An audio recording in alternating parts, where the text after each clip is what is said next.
കേന്ദ്രീകരണം നടക്കുന്നുണ്ട്. അപ്പൊ ഇതിനകത്ത് ഒരു 2 MP അധികം വന്നാൽ, ഇപ്പൊ ഉദാഹരണമായിട്ട് കൊല്ലത്തിനും തിരുവനന്തപുരത്തിനും ഇടയ്ക്ക് ഇപ്പോൾ 3 MP മാരാണുള്ളത്, അല്ലെങ്കിൽ 4 പേരാണുള്ളത്. അപ്പൊ അതിനകത്ത് നമ്മൾ കുറച്ചു പേരെ കൂടെ ആഡ് ചെയ്ത് കഴിഞ്ഞാൽ എന്ത് വ്യത്യാസമാണ് ഇത് ഉണ്ടാക്കുന്നത് എന്നുള്ളത് എനിക്ക് കൃത്യമായിട്ട് എന്തായാലും മനസ്സിലാവുന്നത്. പ്രതിപക്ഷം പോലും ഇക്കാര്യം ജനാധിപത്യത്തിന് പറഞ്ഞിട്ടില്ല. ഇക്കാര്യം എന്തായാലും ലോക്സഭയിലെ ചർച്ചയിൽ വന്നിട്ടില്ല. ഞാനൊരു താങ്കളുടെ ഒരു പൗരൻ ആശങ്ക താങ്കൾ പറഞ്ഞതാണ്, താങ്കളുടെ ഒരു സംശയം താങ്കൾ ഞാൻ അതിന്റെ വിശദീകരണം പറയാം. ഒരു MP ശരാശരി 43 ലക്ഷം രൂപയാണ് ഒരു പ്രതിവർഷം ഗവൺമെന്റ് ശരിയാണ്. പക്ഷെ നമ്മൾ ആ കണക്കിലേക്ക് പോയാൽ സ്റ്റാഫും മറ്റു കാര്യങ്ങളെല്ലാം അങ്ങനെ ഒരു ചർച്ച ലോക്സഭയിൽ നടക്കുന്നില്ല. അതിലേക്ക് ചർച്ച എന്തായാലും പോവുകയില്ല.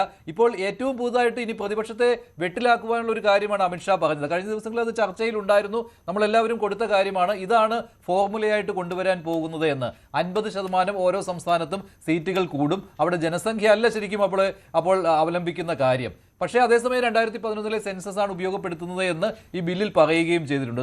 ശ്രീ പണിക്കർ, ഇതാണല്ലോ വൈരുദ്ധ്യം. മാത്രമല്ല 81 തോന്നുന്നില്ലേ ഭരണഘടനാ ഭേദഗതി അനുസരിച്ച് ജനസംഖ്യയാണ് അടിസ്ഥാനമായി കണക്കാക്കേണ്ടത് ഈ മണ്ഡലങ്ങൾ തീരുമാനിക്കുമ്പോൾ. അപ്പോൾ അതും ഇതിന് പിന്നിലുള്ള ഒരു ചതിയായി മാറുകയില്ലേ? ഈ പറയുന്ന പോലെ ജനസംഖ്യ അവലംബിക്കാതെ ഫ്ലാറ്റായിട്ട് 50% മണ്ഡലങ്ങൾ കൂട്ടുന്നു ഓരോ സംസ്ഥാനത്തിനും എന്ന് വരുമ്പോൾ.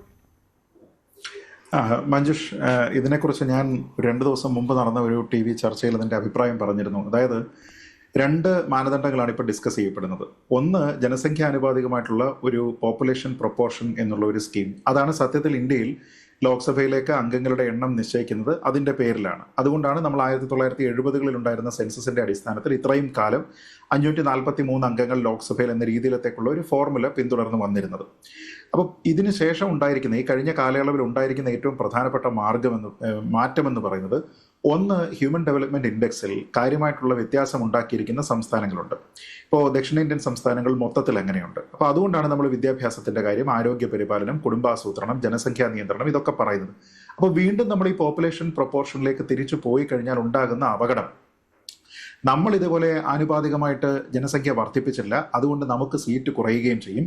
എന്നാൽ ഇത്തരത്തിലുള്ള സ്കീമുകളോടൊന്നും തന്നെ അഡ്ഹിയർ ചെയ്യാതിരിക്കുന്ന ഹിന്ദി ഹാർട്ട്ലാൻഡിലുള്ള പല സംസ്ഥാനങ്ങൾക്കും ക്രമാതീതമായിട്ട് സീറ്റുകൾ കൂടുകയും ചെയ്യും. ഇപ്പോൾ 2011 സെൻസസിനെ അടിസ്ഥാനപ്പെടുത്തിയിട്ട് പോപ്പുലേഷൻ പ്രൊപ്പോർഷൻ ഉപയോഗിച്ച് കഴിഞ്ഞാൽ കേരളത്തിലുള്ള 20 സീറ്റ് എന്ന് പറയുന്നത് 23 സീറ്റായി മാറും.